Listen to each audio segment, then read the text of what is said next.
Another celebration in the WNBA dump is ruined prematurely. This dump of a league, they just can't catch a break. This was supposed to be a celebratory day in the WNBA. Wednesday, July 9th. This was supposed to represent the immaculate return of the Great White Hope, the icon of icons, the star of stars. Mainly because in their 3 decades of existence, the WNBA has never seen a star. The only stars WNBA players get to see are the ones in the sky. Today was set aside to celebrate the return of the chosen one, the hero. I can be your hero, baby. Earlier this morning, as working people were enjoying happy hour at Starbucks, Caitlin Clark made her immaculate return to the WNBA. The Roo from Waterloo has been sidelined for weeks. Hell, the Waterloo Roo has been sidelined most of the damn season, but today, she made her return against the Golden State Vikings, where the Indiana Felines proceeded to get their ass kicked. But that's okay.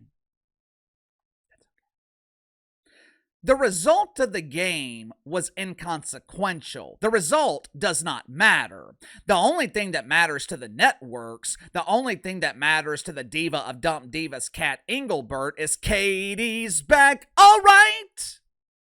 Unfortunately for the diva of Dump Divas, there was no time to celebrate the return of the Great One. There was no time to enjoy the sold-out crowd in Indianapolis, the only city in the country where pretend basketball consistently sells out. Poor Kat Engelbert. She couldn't enjoy the return of Rue because she was once again dealing with the incessant complaining from WNBA players who can't draw flies to a fresh turd. They can't sell tickets. Hell, they can't sell wiener at a hot dog stand.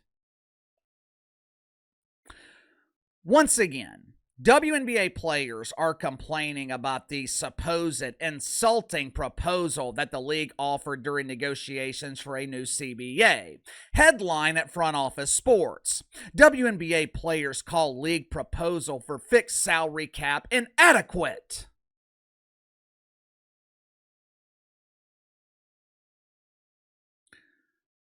Why in the hell are we hearing about this every day? We get it. You were insulted by their initial offer. You think you're worth $1 million, and the league thinks that the vast majority of players are financially worthless. Not only that, the WNBA thinks their players don't understand the business of basketball. Yeah, no shit. If the people involved with this league understood the business of basketball, by now, someone would have figured out a way to monetize this turd. But believe it or not, there is one area where Uncle KC will come to the defense of WNBA players.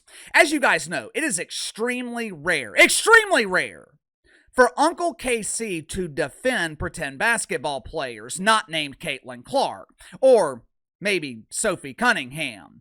But when it comes to protecting their stars, when it comes to adequate treatment of their stars, the WNBA is the drizzling shits. And we were given further proof of that last night when the payment structure was revealed for the WNBA All-Star Game. Make sure to like and subscribe. You can follow me on Twitter at KC_BTL84. Let's go ahead and get to the sponsor for today's video, my good friends at Liberal Repellent. Here on the channel, we often talk about the woke fungus, which is a fungus that you damn sure don't want to be infected with. We have seen what happens when organizations become 100% infected. Prognosis is grim. There is a slim chance of recovery. Fortunately, my friends at Liberal Repellent have developed supplements that will keep you healthy while also protecting you from the woke fungus. Liberal Repellent offers multivitamins without synthetics made from real food, meaning your body will easily absorb and utilize the nutrients. Liberal Repellent also offers items for the more pleasurable aspects of life. One of the supplements is called the Repopulation Agenda. This is an alternative to the pharmaceutical blue pills without the dreadful side effects. Take a couple of these before bedtime and you'll have your wife going to bed with a smile on her face. If you have an affinity for the booze, Liberal Repellent offers a cure for your hangovers. Their morning after red pill, it replenishes vitamin B to help eliminate the dread of the following morning. From detox to dietary, Liberal Repellent has the supplements that you need. So click the link in the description below. Use my promo code BTL15, BTL15. Save 15% off your first purchase with Liberal Repellent. You know, I have been telling you guys since last year that the WNBA is not ready for prime time. When I say that, I'm mainly talking about the players, but last night, I was reminded that the league itself is not ready for prime time. Last night, ESPN was broadcasting the Las Vegas Anonymous Faces and the New York Equality. But before that exciting matchup of elite athleticism, ESPN dedicated an entire hour to the All-Star Game draft. The show was hosted by Malika Andrews, which was mistake number one. If Malika Andrews could get the hell out of her own way, she could be a talented host, but she just seems so desperate. She is trying so hard to be accepted by the cool kids. I felt secondhand embarrassment last night watching Malika Andrews host this show. It was just weird. Hey guys and gals, it's me, Malika Andrews. I'm so honored to be sitting here with these two legends, Caitlin Clark, Napheesa Collier. They're going to be picking teams for the must-see All-Star Game. It's going to be super duper.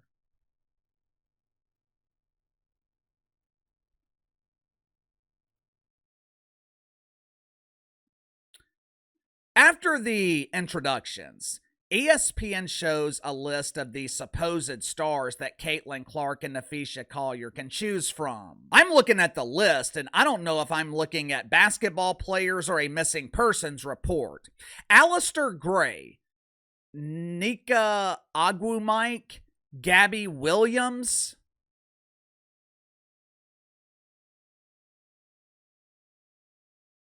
Who,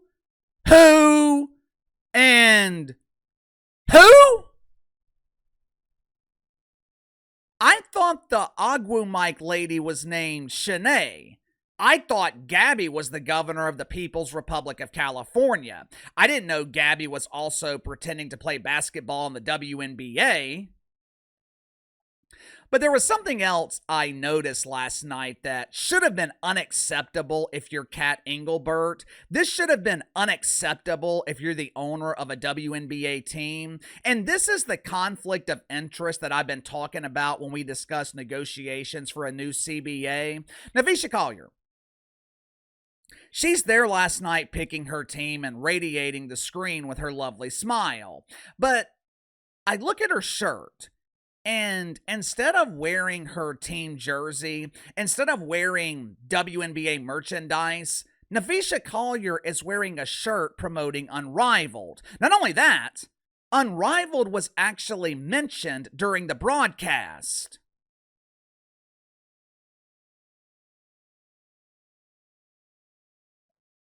If you're Kat Engelbert, how in the hell do you allow that to happen? One of two things must be true here.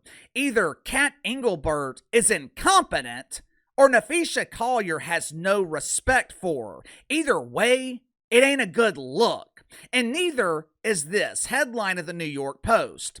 The embarrassingly low bonus that the WNBA gives its All-Stars. Earlier this morning, I was watching Gil's Arena. Now, for those that don't know, this is Gilbert Arenas' podcast where it's him and other former NBA players. They were talking about Michael Beasley offering $1 million to anyone who could beat him one-on-one. You get $20,000 just for showing up, and $1 million goes to the winner. Michael Beasley was a career role player at best. This dude hasn't played in the NBA since 2019. He's offering $1 million of his own money to anyone who thinks they can beat him one-on-one. Now, with that being said, how much do you think WNBA players are making to compete at the All-Star Game? Just take a guess. Well, KC, they've got to be making at least 100,000 pesos. No, that's not even close. Well, I had the wrong currency. They're making at least 1 million Ethiopian breadcrumbs. 1 million breadcrumbs equates to around $5,000, and it's still not even close.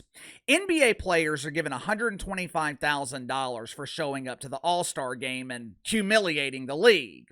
WNBA players actually compete at the All-Star Game, and the league gives them minimum wage for it. WNBA players are given a $2,500 bonus for making the All-Star team.